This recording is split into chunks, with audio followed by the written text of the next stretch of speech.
Everyone nowadays has the tools, which are basically free, to become an influencer or a brand or have a voice out there in the world with a global audience. When you and I grew up, social media wasn't even a figment of the imagination. Yeah, I think what happens in the luxury world, and I don't know if Rolex, generally what happens is the luxury brands end up buying other things. And so you may have a company that, the parent buys the watch business, then they buy a pen, then they buy fashion and purses and stuff.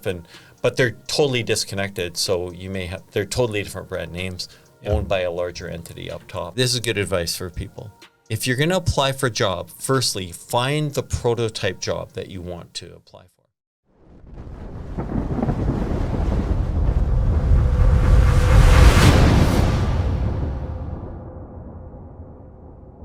All right. Well, welcome to the show, Arden. Thank you so much, Greg.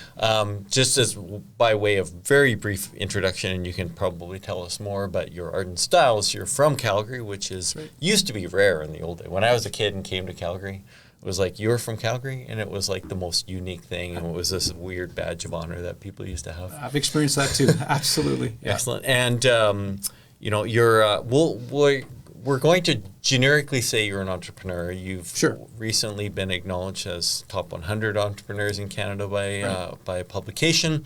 Excellent. You're an instructor at CEGEN, I understand too, which is really cool. You work with modular homes, mini homes, maybe people would see it that way. You do branding, commercial, or career management. You do a lot of different things. So we have a lot to talk about. We do. So we should jump right into it. Let's go. So, all right. Most importantly, you said that you sailed a boat from Denmark to South Africa. That's you clearly were lost because no one would ever do that intentionally.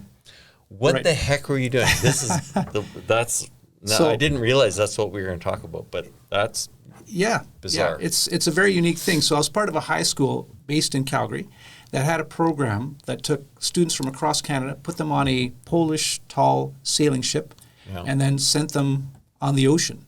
And my voyage was from Copenhagen, Denmark, all the way to Cape Town, South Africa. It's about 10,400 nautical miles. So to put that in perspective, if you were to sail from Vancouver, the same distance south, you'd go way past the southern tip of South America. Right. And that's crazy. It's so far that we left during the summer season. We departed. Yeah. But by the time we got down to South Africa, we had to be on iceberg watch.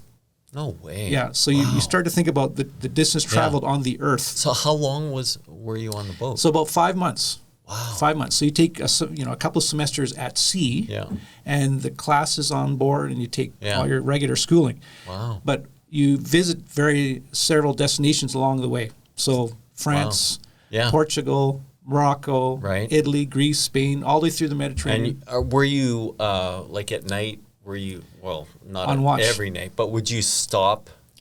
How frequently were you coming to stop? It's a great, interesting perspective because depending on the distance between the destinations, it could be a day or two at sea. Right. But our longest stretch was 11 days at sea, and we went from Djibouti, which is a small country in Northeast Africa, and we went all the way around Somalia down to Kenya. Oh, okay. So you were on the east side of Africa. Yeah, so we went through the Suez Canal, stopped in Egypt, saw the pyramids, went down the Red Sea, but we couldn't stop in Somalia because of the pirates. Yeah. Right. But the movie Captain Phillips with Tom Hanks, so that incident in real life took place exactly where I sailed. Wow.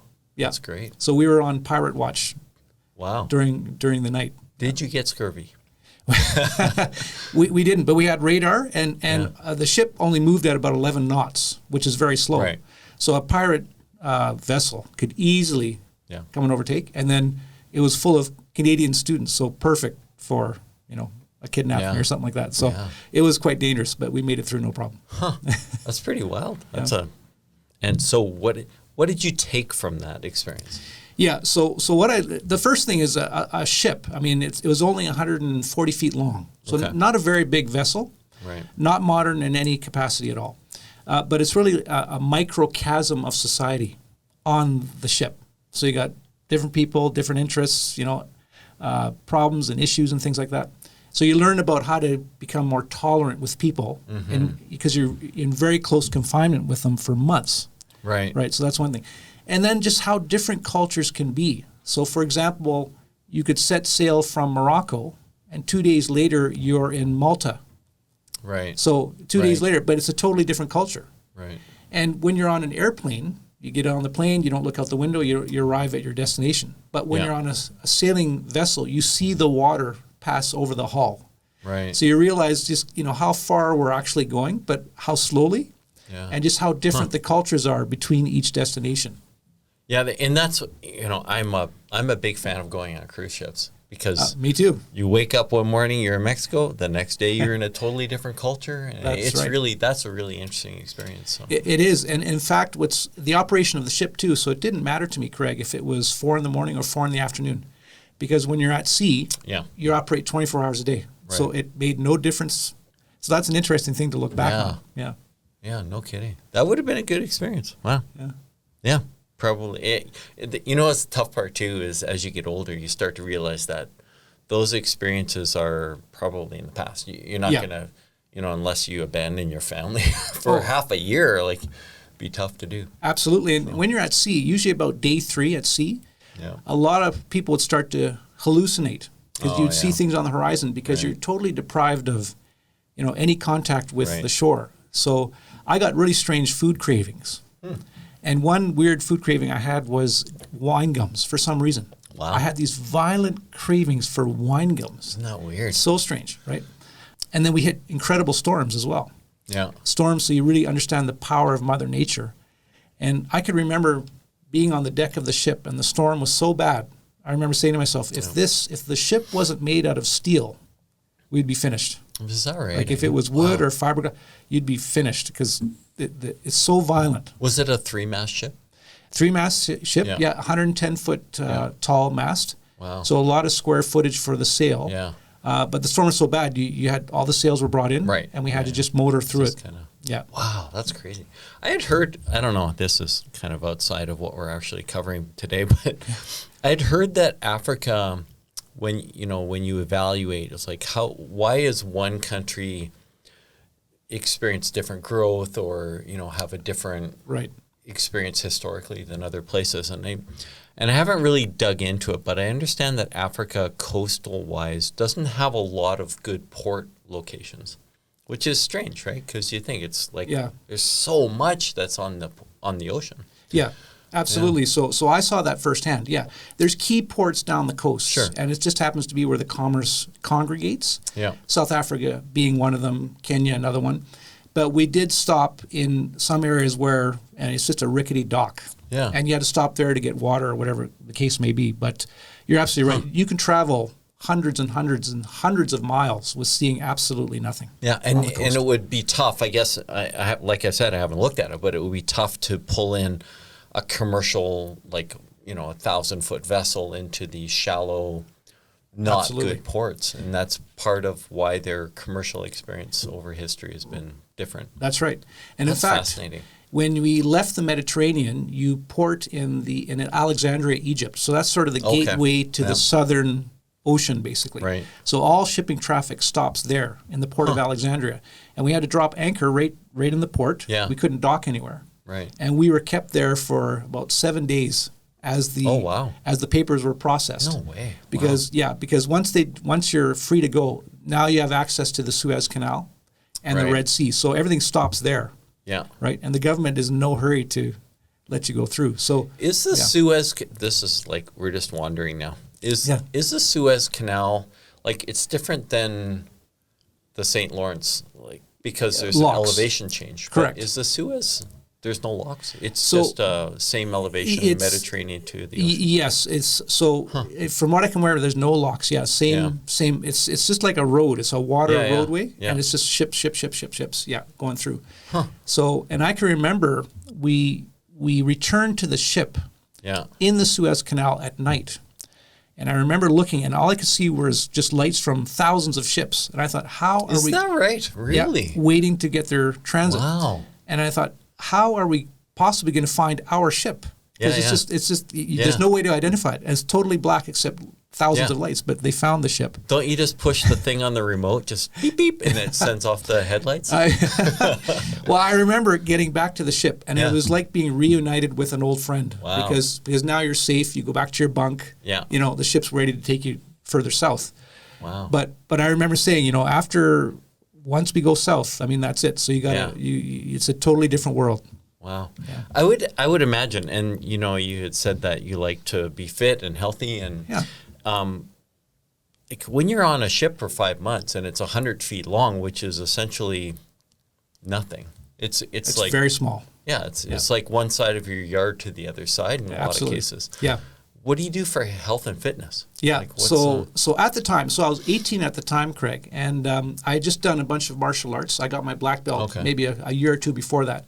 And I wanted to continue training on the ship. Right. So believe it or not, I actually brought martial arts kicking pads on the ship that could be deflated. Oh, okay. Because we only had so much room in the bunk. Yeah. But what I would do is inflate those, go on deck, have somebody hold them for me, and I would do kicks. I brought a skipping rope, that kind of thing. Yeah. And there was cross lines and rat lines where I could do pull-ups, things like that. So I maintained the fitness on the ship. And sometimes when it would dock, I would go onto the dock itself and just do a workout there. So I maintained it while I was traveling. Great. Yeah. Huh. Interesting. I'd never really, I guess that, like, if you're in the military and you're on a big ship, there's usually a gym. Yeah. So not in this case, no. Yeah.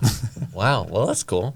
So, and you had said, you know, and I guess we're diving into other things, but you had talked about health and fitness, right? And that you try to keep yourself fit. That's good. You look fit. You don't look. Thank you. Yeah. You look like you do something. So ever since I was 12 years old, I've been working out. Yeah. So why 12, very specifically? That's when I started with martial arts. So that was the discipline where it started. Every second day I'd go to class. Yeah. So I maintain that. But nowadays, Craig, it's maintain fitness in terms of running. So do 15 kilometers a week running, and then hitting the gym. So, cross training and skipping rope, rowing machine, Jacob's ladder, and then do weights. Yeah. That's cool. What do you do? What was the first foray into martial arts for you? Well, there was a studio. What style? Or whatever you Korean Taekwondo, as it's called. And the studio just happened to be close to where my parents lived.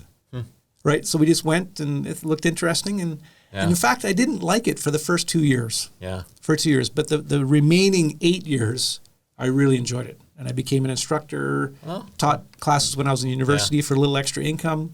You know, so it's been a great thing. Huh. That's cool. I grew up during maybe you were younger than me, but I grew up during that era where there was just so many kung fu movies, and we came up through that era where all of the world's problems were caused by ninjas or solved by ninjas. I remember it well. Absolutely, yeah, I remember it well. I had my, the movie stars that I liked and followed and things like that. So, absolutely. Isn't that funny that there was that whole era where we were like literally thinking, it's like, there might be ninjas here. I don't know what's going on, but there might be ninjas. That's so true. Such a weird time. Yeah. I think that was during, like, was that the 80s? Or it must have been 80s. So the late 80s. Late 80s. Late 80s. Yeah. Yeah. Everything was ninjas. It was all caused. That's right. All the world's problems caused by ninjas. So, one of the things that you're teaching at SAIT, you're teaching business. And part of that, you talked about branding, and that's something that our world is certainly evolving. I think, who was it? Was it Elon Musk or someone else was talking about personal branding too? And so what's your take on personal branding? And then also, we'll dive into corporate, but what's your take on personal branding? Does it matter? Yeah. Why can't we just be drones? Be the same as everyone else? Well, it really matters nowadays, particularly because of the social media influence, correct? So everyone nowadays has the tools, which are basically free, to become an influencer or a brand or have a voice out there in the world with a global audience. So that's provided by social media and all the platforms. Yeah. LinkedIn, Twitter, Facebook, all that stuff. It's an X. It's all the same thing. So now the question is, how do you differentiate yourself in that chaos of content out there? So the example I always use, if you're winking at somebody in a dark room, the only person that knows you're winking is you. Right? So how do you turn the lights on in that room? That's about your brand. What's the essence of your brand? What do you stand for? what do you want people to remember when they interact with you? So, it's this is maybe my question, I guess, and people in my life ask this question, is why? Like, what if you just completely disconnected from all of the social media? Yeah. Can you do it? There's some people that do. So, it's a good question. I was sitting on the train this morning coming down here, and I looked at everybody in the train, and I would say about 98% were on their phones. Mm-hmm. And I was sitting there just riding the train. But isn't that interesting? What have we become as a society if everybody's staring at their phones? So completely disconnecting is a beautiful thing, I think. Like, just step back and just get out of that chaos and rediscover who you are as an individual, right? Without all that input coming in. That's yes. Yeah, it's one of the things that I have 3 kids and I've I watch them. What's it called? Death. When you're on your phone constantly, it's called. Your. Death by scrolling or death scroll. Like I don't know, whatever. Yeah. But sometimes I say to them, it's like, you are a consumer of what's online, but you're not adding anything to it. And right. Like, there's at some point, like, my kids really don't post much. Like, they're not that crowd. But I marvel sometimes. Anyone who has to go online to look stuff up is, I'm marveling that someone has put on how to change the spark plug on a 1976 Toyota Corolla. And very it's specific. Why did you come to that conclusion? Right. You got up one day and said, I need to do a video on how to change this particular spark plug. Yeah. It's like, why? And it is bizarre that people dive into it, and the amount of information. And then I say to my kids, it's like, you guys are net consumers. You need to add something to the mix, not just always be consuming it. Right. So. Well, the genius is the creation of the platforms initially. So those initial entrepreneurs that created the platforms, it's genius, right? It's changed the course of history. Yeah. But there's negative ramifications to it, right? Mm-hmm. So everybody's consuming this content. Some may be contributing to it, but where is the original thought? Like, where is the brain processing that when you and I grew up, social media wasn't even a figment of the imagination? Yeah, it was a magazine. I suppose it kind of existed, but it was paper-based. Absolutely. Right? So. Yeah. And now we can get anything we want and learn anything we want online. So the ease of access, there's implications to that as well. Yeah, I was saying to someone just the other day that our kids will grow up never knowing how big a newspaper was on Saturdays. Absolutely. You go to Safeway, you try to buy a Herald, it's just like there's nothing there. Yeah, it's a few sheets of paper. There's nothing there. And I heard a statistic probably last month that the generation that's coming up now is the first generation that had no exposure to anything other than social media. Yeah.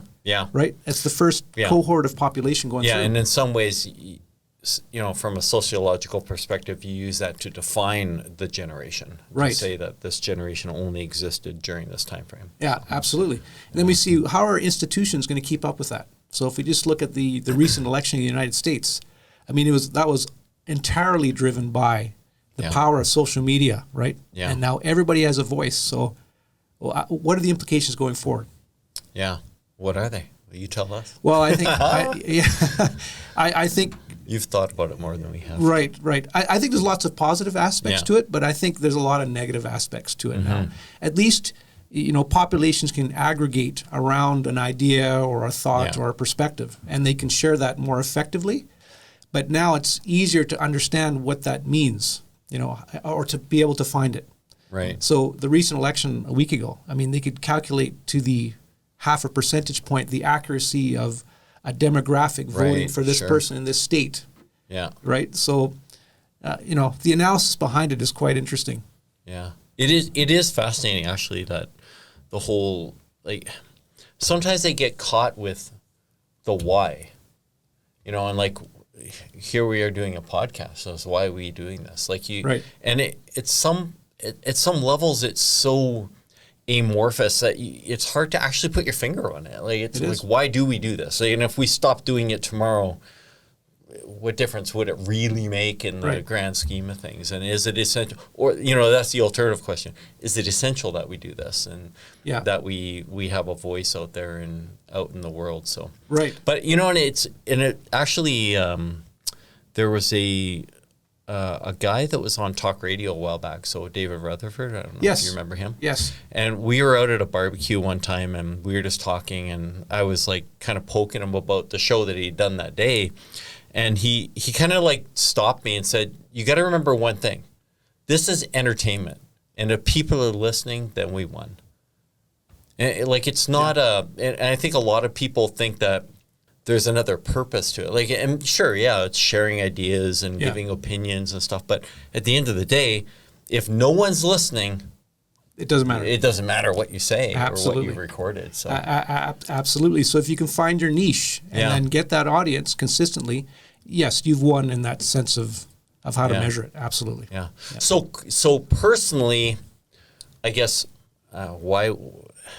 there's probably a million reasons why people would want to be, it could be purely ego driven. It could be that they're selling something which really then tips you into your it seems personal, but it's really corporate. Correct. So from a corporate perspective, then how critical is it that the branding's good and things have changed over the last, 20 years is an easy one to pick at, but yes, it's absolutely mission critical because there's just so much noise out there, and the attention span of a potential audience is so short. Yeah. That you have to differentiate, right? But how do you do that? Right. So Steve Jobs, when he returned to Apple, he recognized that there was a deficiency in how the company markets what they do. So up to that point, they marketed the fact that they sold products, computers, whatever it may be. But Steve Jobs came back and he changed all that. It's got nothing to do with the products. In fact, it's about the absence of the products. What we do at Apple is we help people unleash their own creativity. And we happen to sell products that do that. And so their whole marketing campaign changed at that point. And it's $1 trillion company. Same thing with Nike. Nike is not a apparel company or a sneaker company. They're a company that helps celebrate athletic achievement, right? Just do it. Just do it. That's who they are. It's not what they sell. That's who they are. Yeah. Right. So when you buy a Nike shoe, you feel like, yeah, I can do it. I'm going to do it. And I'm going to buy these shoes. Right. Yeah. You're part of the motivation that's caused by even just saying the word gets you out there. It's absolutely brilliant. Volvo doesn't sell cars. They sell safety. To slow drivers, just for the record. My brother and I used to have an old Volvo, but that's their ethos, right? Yeah. That's their ethos. Yeah. Tempur-Pedic mattresses, they don't sell a mattress. They sell a good night's sleep. Yeah. That's what they sell. And that's what people are buying. They're not buying the mattress. That's incidental. Yeah. Yeah. So when you consider your own personal brand, why are people interacting with me? What might be interesting, and it would probably be part of any course you might teach them. Yeah.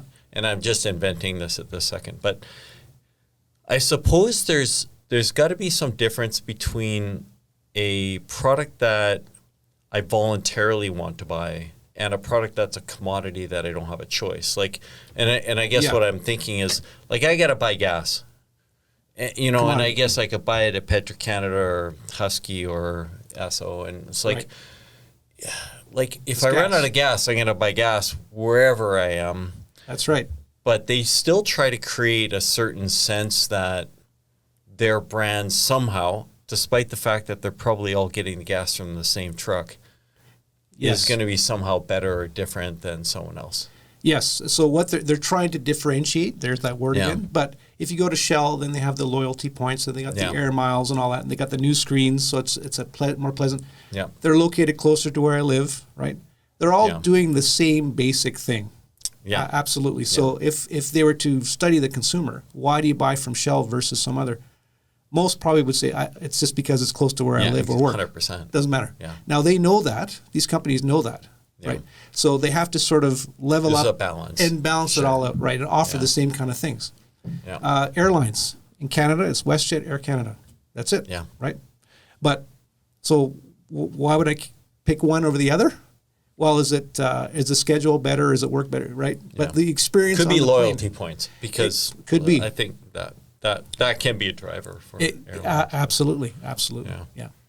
I think it's it brings up an interesting thought about young people today probably couldn't conceive of owning 2 pairs of jeans for like 2 years, like because clothes are completely disposable now. Absolutely. And recycling, like we're just trading clothes. Maybe I'm going to be wearing that sweater in a few weeks. You never know. You're going to thrift it. I'm going to end up buying it.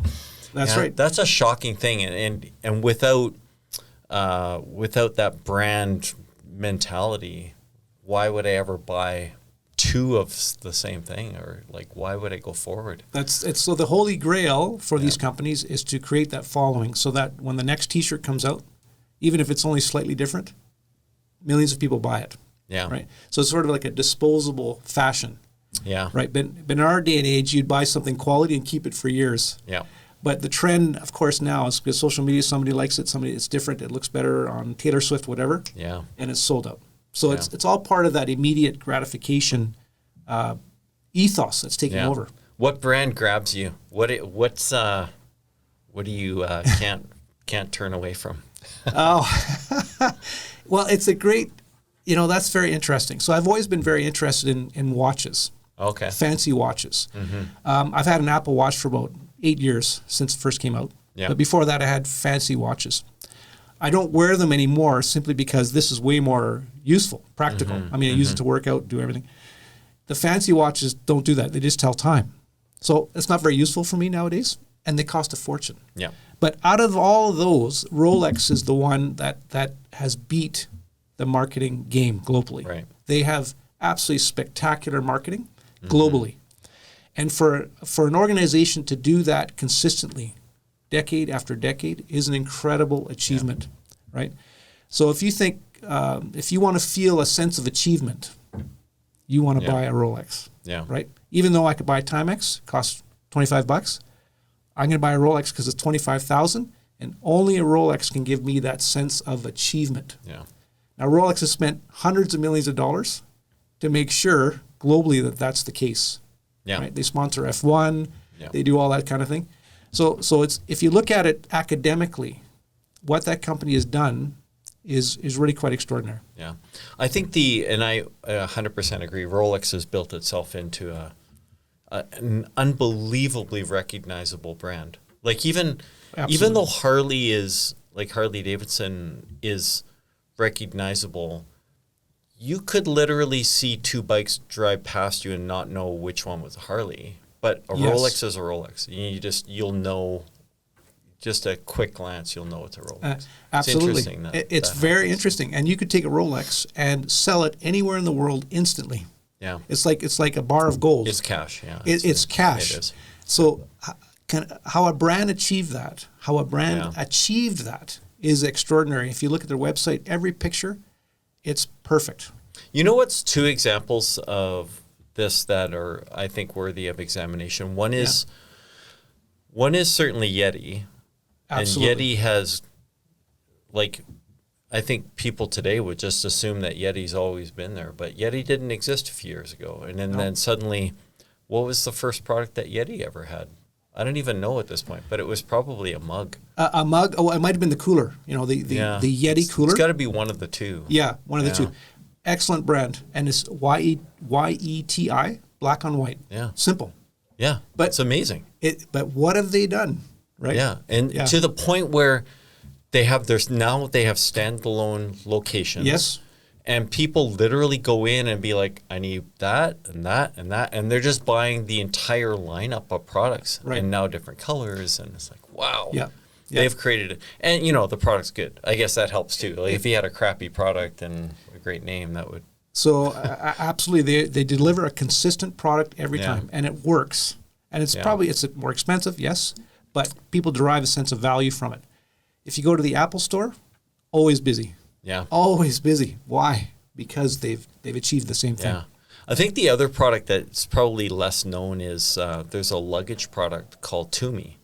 Oh, yes. Which is interesting because it's also 4 letters. And it's also very simple. But in some ways, it's very similar to the Yeti brand in that they're creating a luxury product. It's way more expensive than buying Samsonite. Oh, absolutely. And it may be less quality. I don't know. Yeah. But when you get hooked into a brand like Tumi, suddenly you have to have the wallet, the purse, the belt, Yes. the everything, and then you have all of the luggage as well. So they've done a really good job with it as well. They have, but so that's the essence of the brand. They've created an essence which is over and above the physical product. Right. So people are buying into the essence of it, right? Yeah. Now Rolex, they haven't diversified anything. It's just watches, right? And so I'm pretty sure, I'm almost positive, they very specifically not moved into any diversification, right? We only do watches. That's it. Yeah. But other brands, they tend to diversify, and they can be successful in many cases, but in other cases, they can't. Yeah, I think what happens in the luxury world, and I don't know if Rolex, I can't remember, I haven't studied Rolex for a little while, but generally what happens is the luxury brands end up buying other things. And so you may have a company that, the parent buys the watch business, then they buy a pen, then they buy fashion and purses and stuff. But they're totally disconnected. So they're totally different brand names owned by a larger entity up top. So. Yeah. So LVMH has done that. Exactly. They basically own the whole thing. Yeah. But McDonald's is an interesting brand to talk about. So we don't have to talk about luxury all the time. McDonald's is one of the highest quality companies in the world. Because right now, that sounds like a luxury. That's right. But imagine the complexity. If I want a Big Mac, I've had a Big Mac in Moscow, and it tastes exactly like the Big Mac 2 blocks from here. Right.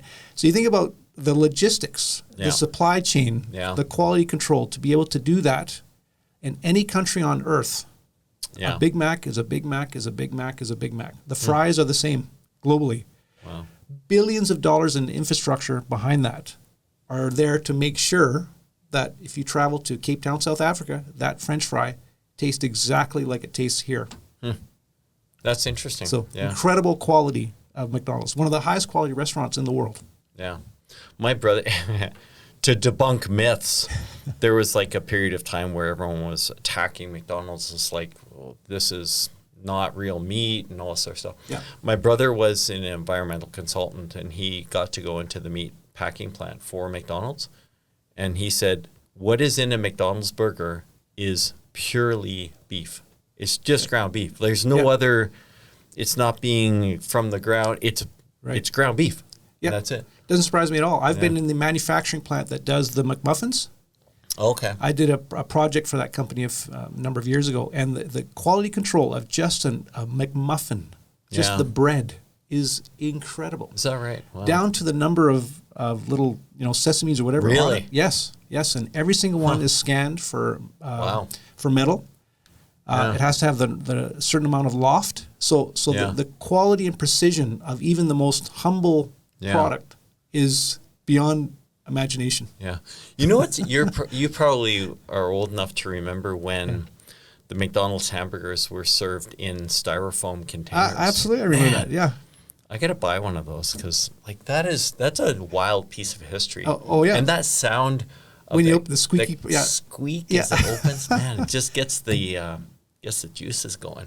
What about the pizzas, the McPizzas? You remember that? Oh, they still sell the pizzas at I think it's like they call them Mega McDonald's or something like that in the States. There's only a handful of them. We went to one in Orlando, in Florida, and they still have like a full-on pizza oven, and they're terrific. It was a great idea. Here's another thing to think about: Heinz ketchup. Yep. Right? Imagine creating a sauce that is universally adored at any country and can be used for just about any food. Yeah. Ketchup, right? And the quality control behind Heinz ketchup is incredible, from the color to the viscosity, the amount of thickness it has. All of that is down to the molecule in terms of precision. Yeah. So, which is amazing because you think, like, I've been eating Heinz ketchup specifically since I was 0. Yep. And now, I shouldn't say how many years it's been, but at least 40 years I've been eating ketchup. Sure, we all have. And I think it's exactly the same. Like, I don't think it's ever changed one spot different than what it was then. Think about Coca-Cola.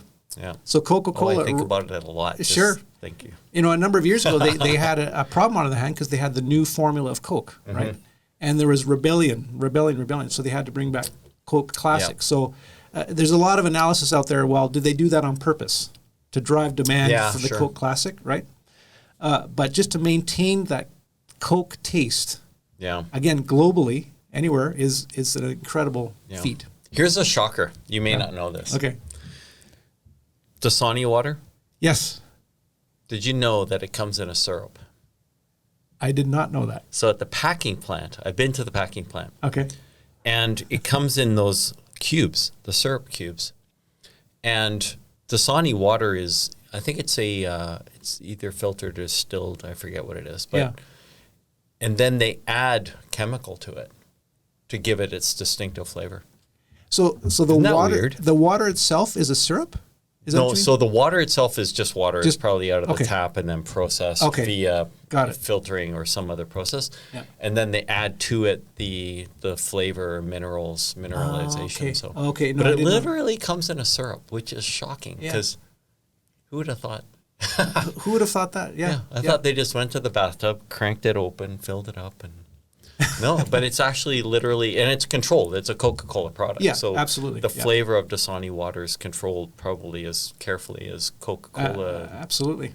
Classic. So. Absolutely. Yeah. McDonald's, the ice cream, it doesn't arrive as ice cream. It comes in a powder. What? Really? It comes in a powder. And the reason why they do that is because to refrigerate ice cream, it's too costly to refrigerate. It takes way too much space. The logistics of moving it. So, but if they can deliver it in the form of a powder and just drop that into the machine, that was one of the success features of McDonald's, was That's that smart. Invention. Yeah. Yeah. I think that was wasn't that what Ray Kroc was selling, was a milkshake machine or something of that nature? Absolutely. Yeah. Absolutely. Huh. Oh, I'm starving. What time is it? I think we should just cut and go for lunch. Man, it's all about food. Yeah. What happened? We got so derailed. One of the things that we had talked about off camera that has nothing to do with food except that it may have a kitchen in it is that you work with modular homes or the small size homes or whatever.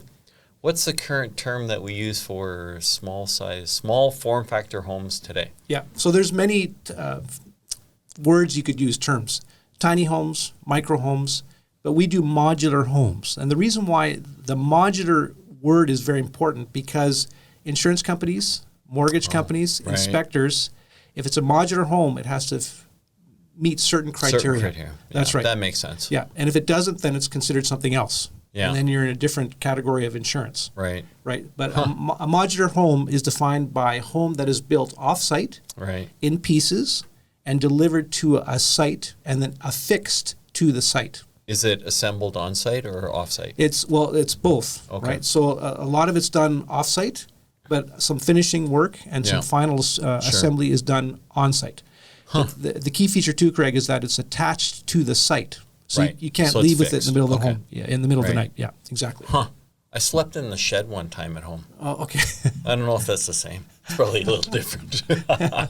That's right. So, and on Amazon, you can actually buy small homes, and I just had a phone call about this yesterday, but they can't get certified. You can't get insurance on them. They can't take snow loads. You know, if it snows, they'll collapse.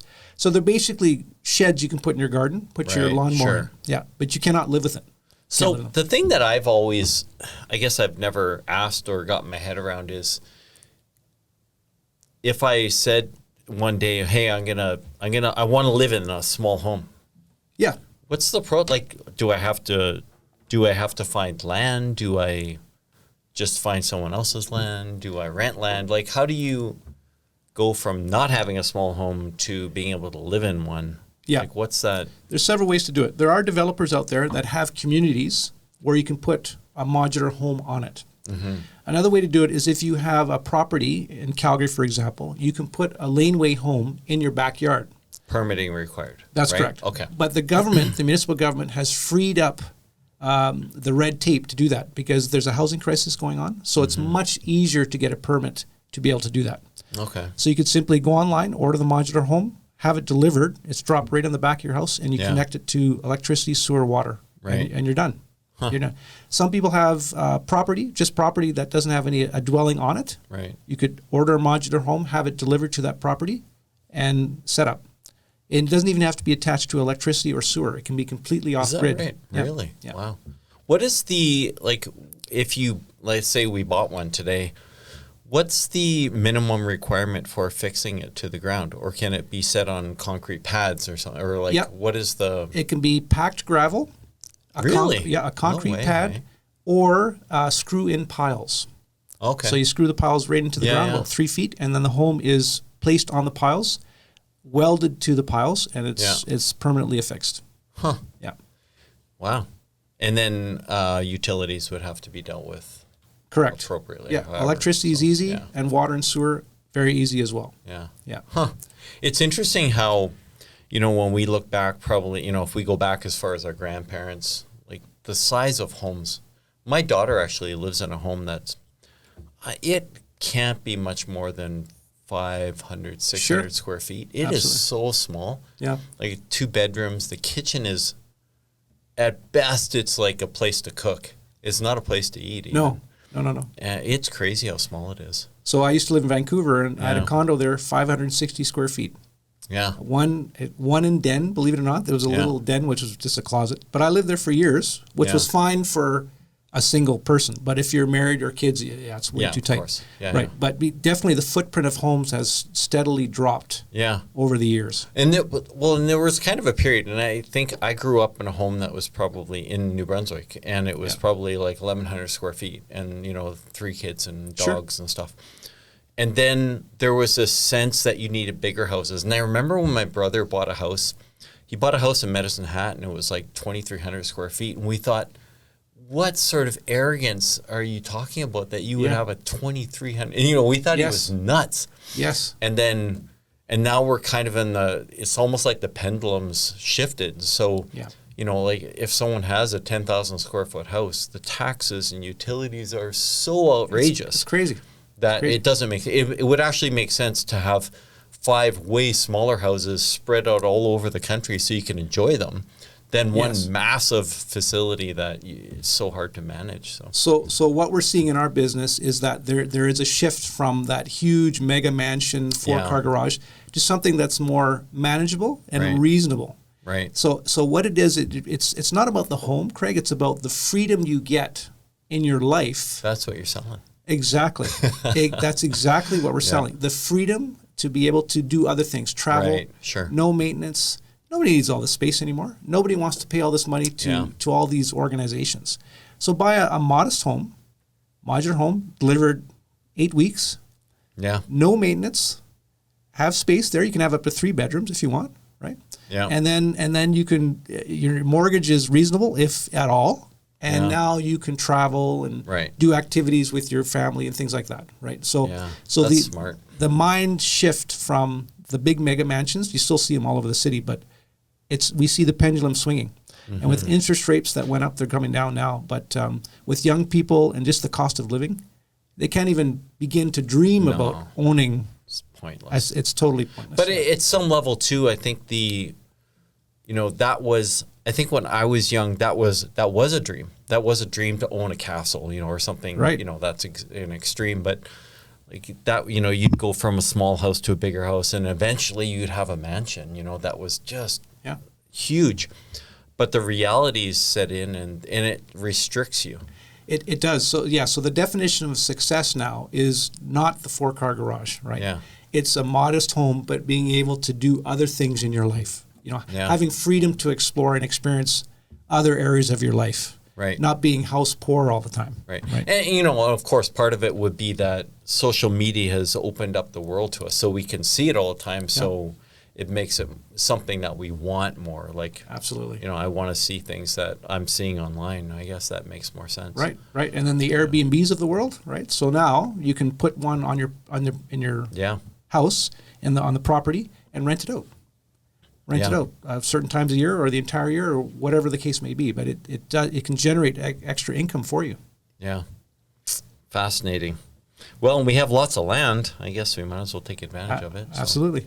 Yeah, I think isn't there some sort of development process around being able to take, like if you owned a farm, that you could turn a portion of it into a place that you can put modular homes on and create like a modular home community? Yes. So we're in discussions with a number of those situations exactly right now. Yes. But it depends on the municipality. So some of the challenges are, one municipality may have a totally different approach to it than another. So they have to kind of harmonize that, or just make it easier for people to look at that, because the housing crisis is not going to go away.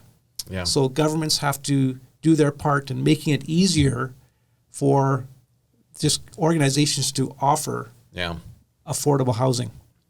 We talk about the housing crisis like it's this new novel thing, but it's been going on for decades. Like Absolutely. The entire reason that there, some big communities in the States even exist is based on, affordable housing. Like you just create monster facilities that are just like row houses of dormitories, essentially. That's right. Yeah. But the economics and economic policy, it's changed the nature.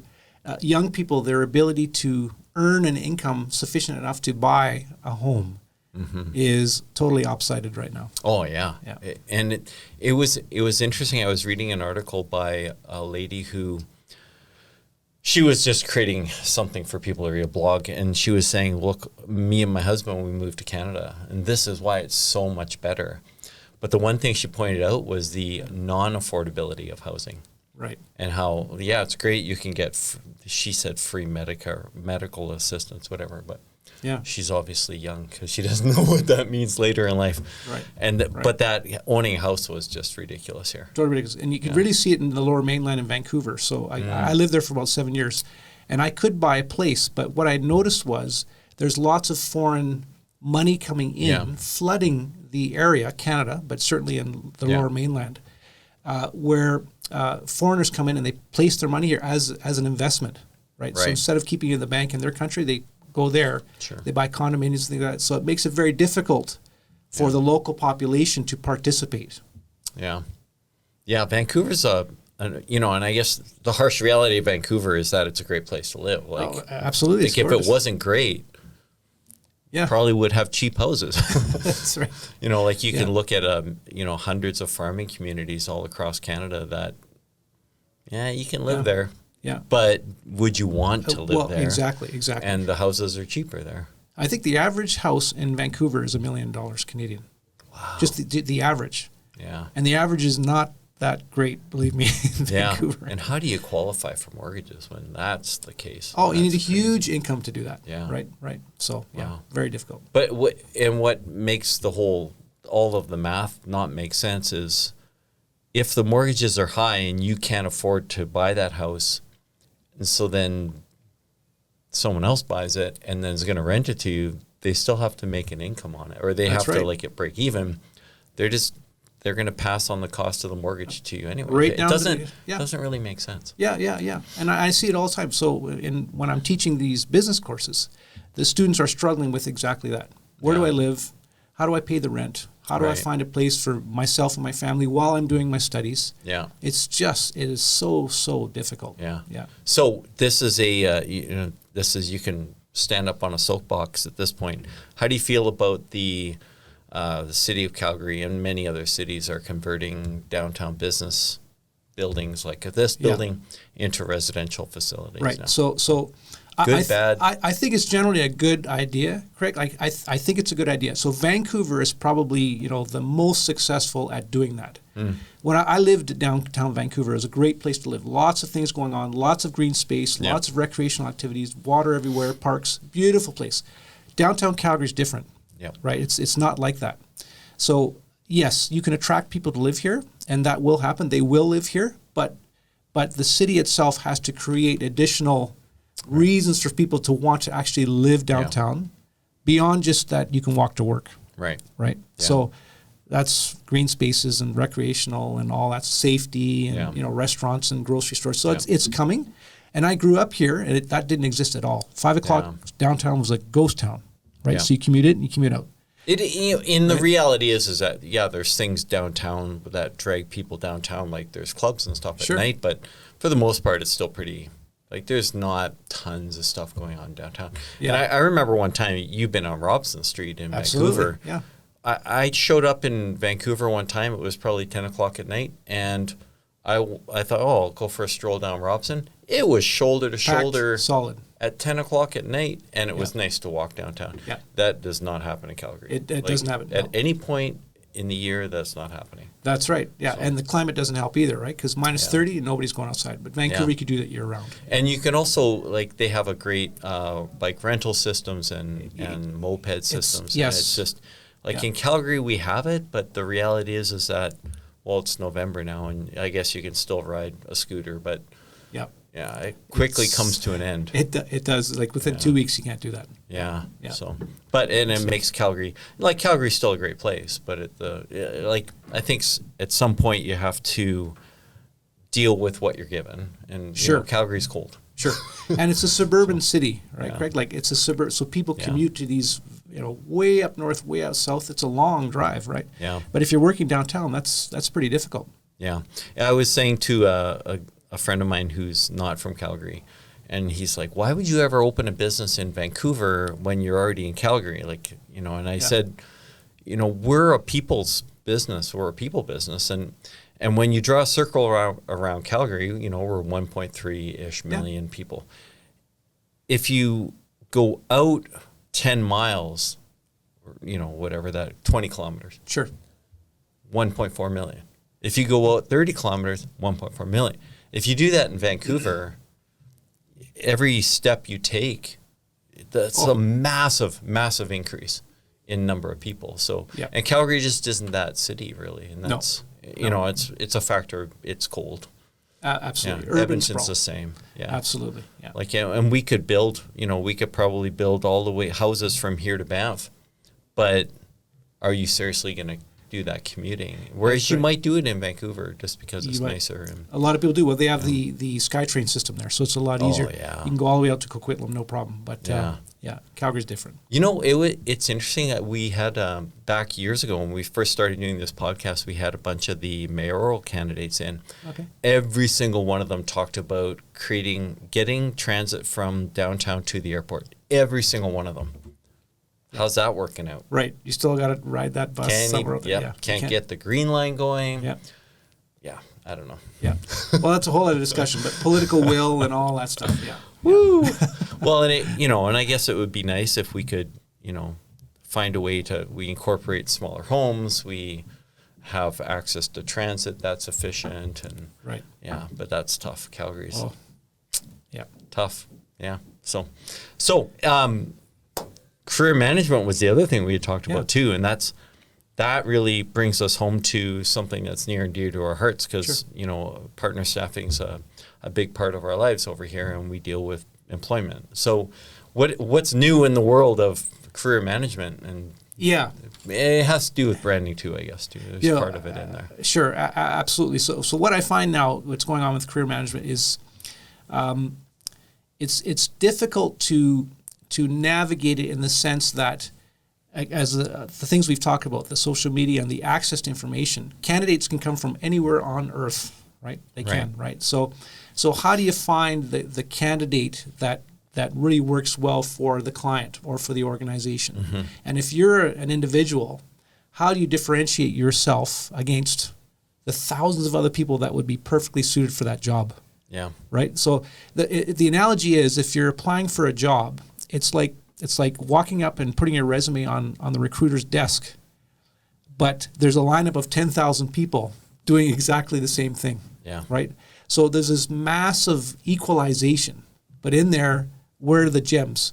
So from a career standpoint, if you're listening to this and you're thinking about what to do, you have to differentiate yourself. So all that volunteer experience, all the professional designations, all the education you can get, coupled with a variety of professional experience, so you can bring insights to the discussion.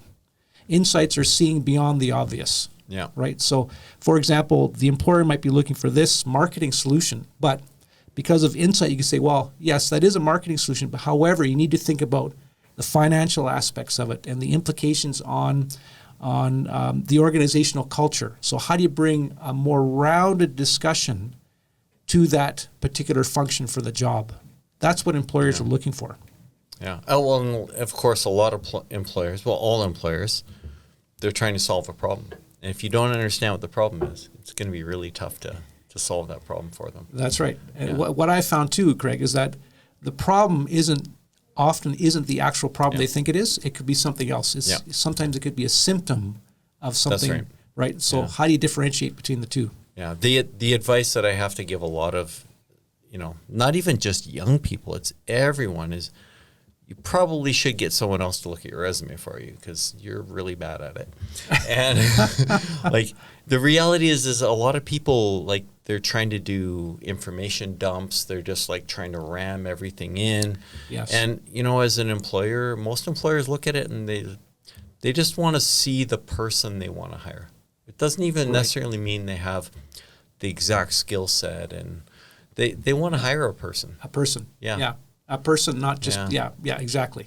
That rounded, but can bring insights and different perspectives to what they're faced with. Yeah. And like the other thing too, like, and as it applies to the resume, which is branding, right? Yeah. If Coca-Cola came out with an ad that looks like some people's resumes, you'd never buy Coca-Cola. Like, it would say Coca-Cola, and then it would have all this crap in there, and it's like, blah, nothing. When we look at resumes, we want to see something that kind of engages us and involves us in this person's journey, perhaps, and like it should be visually compelling. So make ads that people want to see and read. Make a resume that people want to see and read. Yeah. And it's like, it can't be overstressed. Like, some of the terrible resumes we see is shocking. Like, these people, and when someone says, look, it's going to cost you $1,000 to do your resume, money well spent. That is the best money you can ever spend. Absolutely. Because if someone looks at your resume and they just is like, dog's breakfast, I am not even going to look at this any further.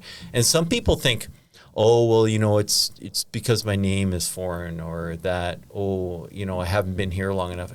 It is not. It's all just comes down to that presentation. And people don't treat their resumes like billboards.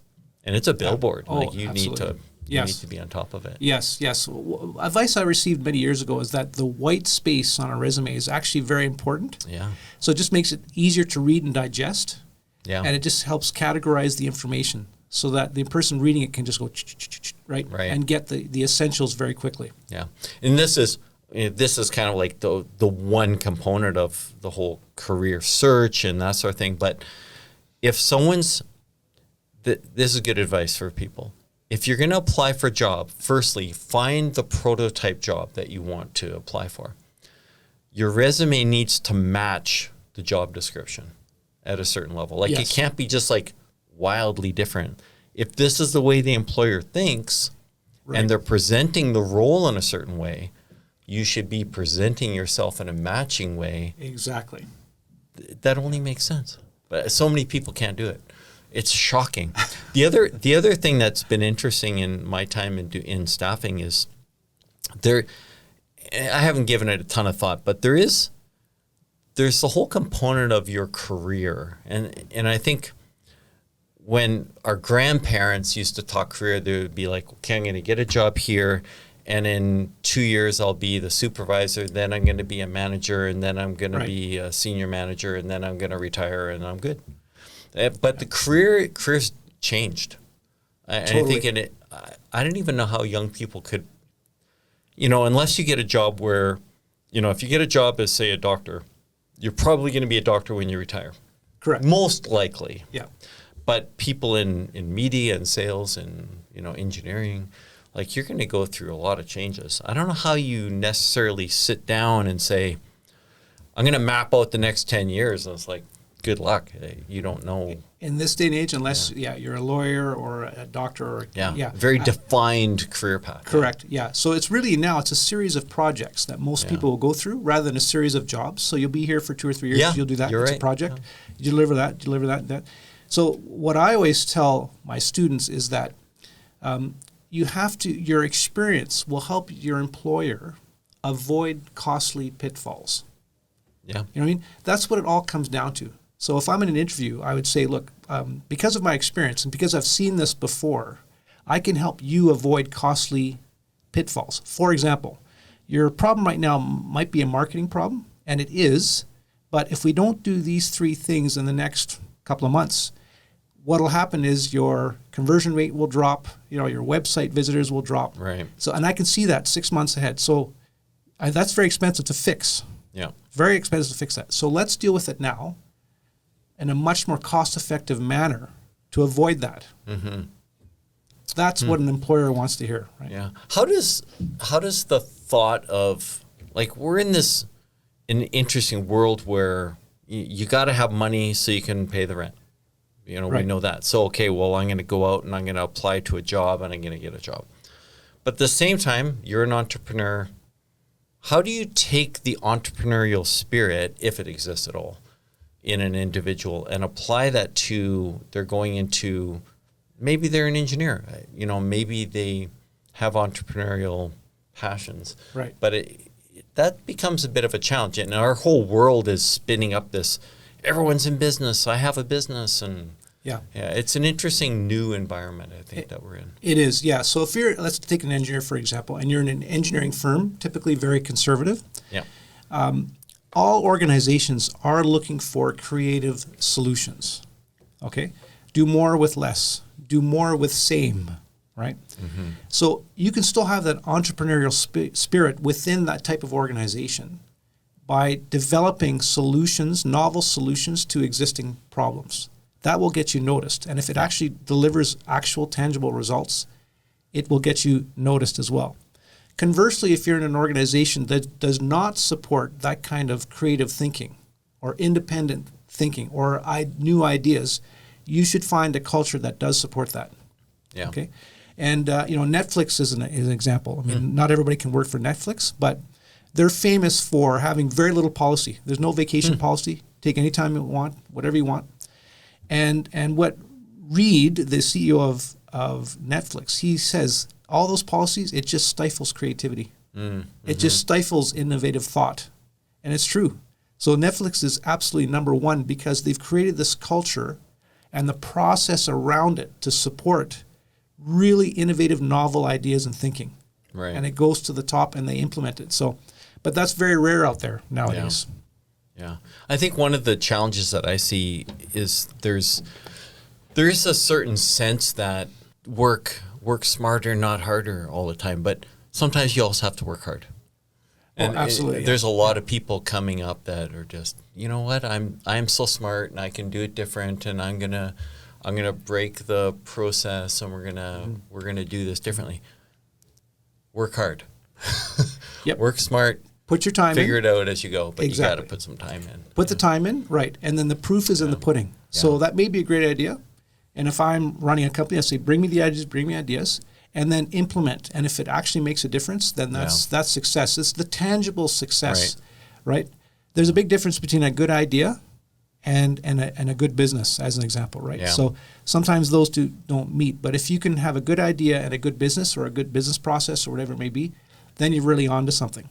Yeah. But the proof in the pudding, and what I always work with clients and where I work, is has that idea implemented, created tangible results.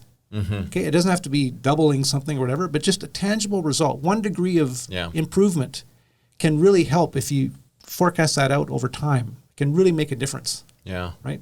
But it's the actual tangible execution, Craig, that I see very little of in most companies, believe it or not. Yeah. And I think, a lot of this is probably targeted at young people. I think a lot of young people, they are filled with piss and vinegar when they show up, but then quickly want to do the very lowest amount of effort to get the highest amount of pay.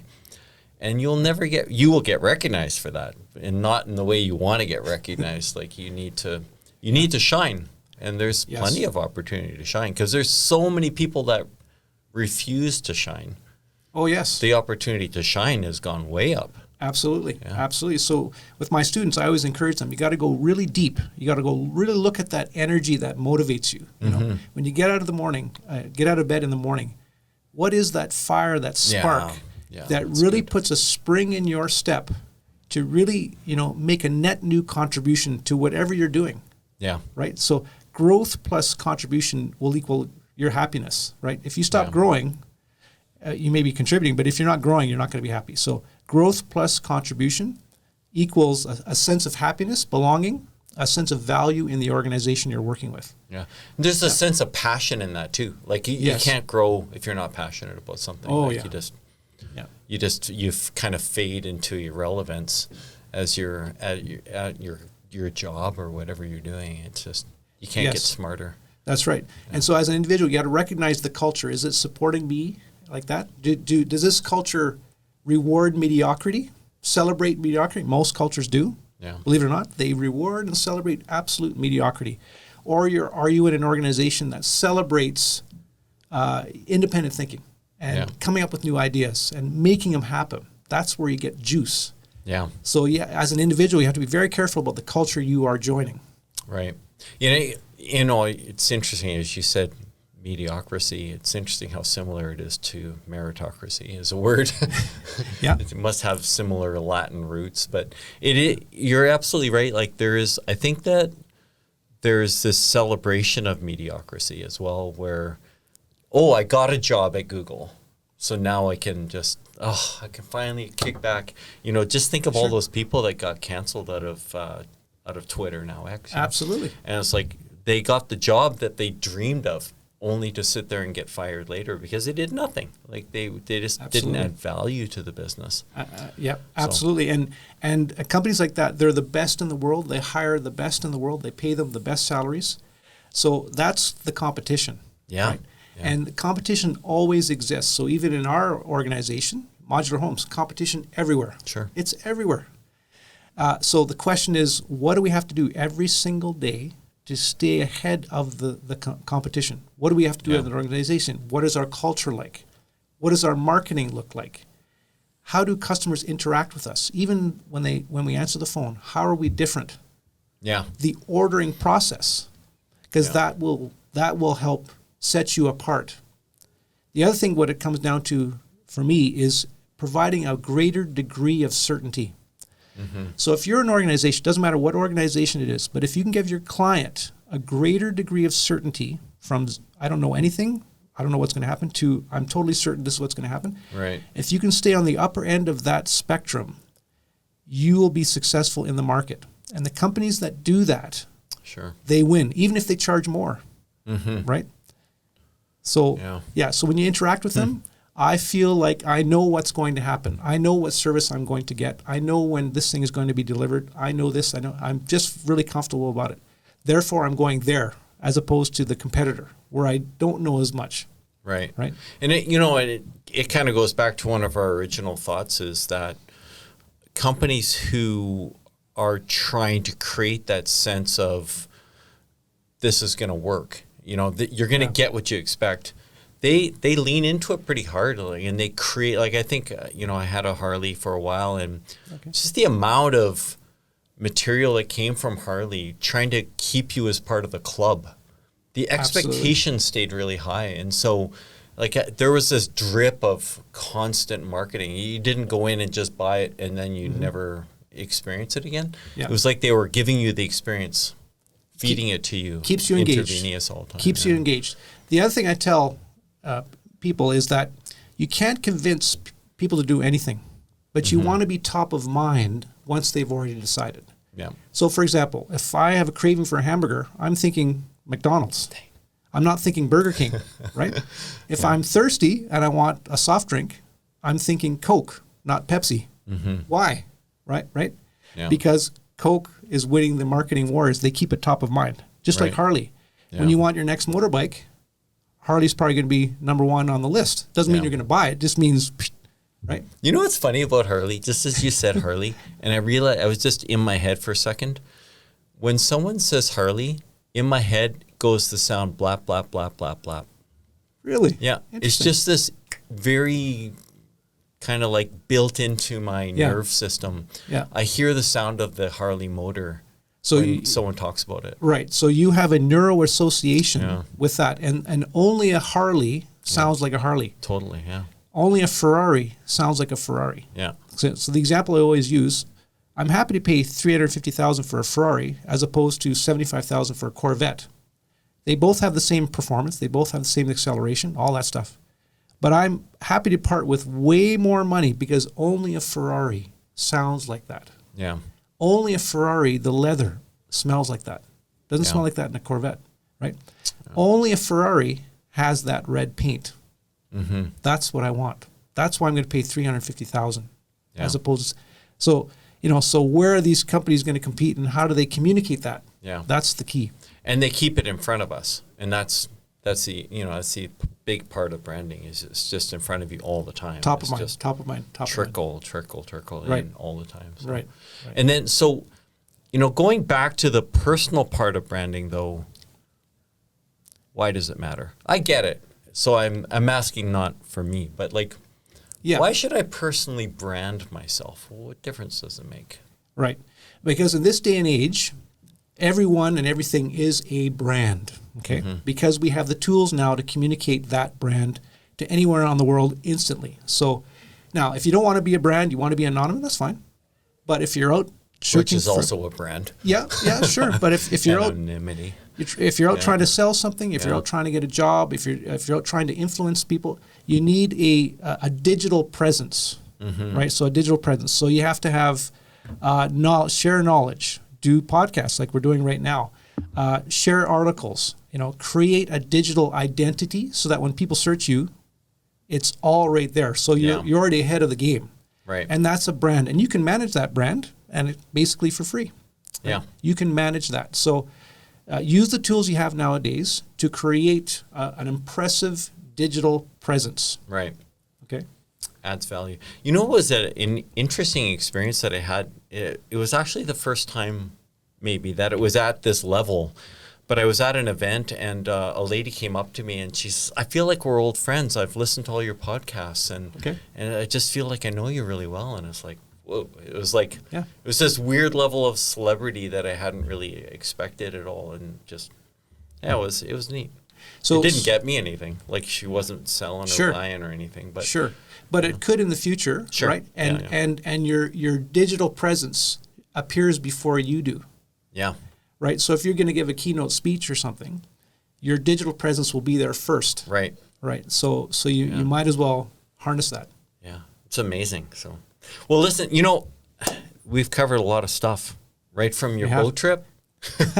We have. Woo. The boat trip is going to take some additional thinking. Sure. So that was pretty great.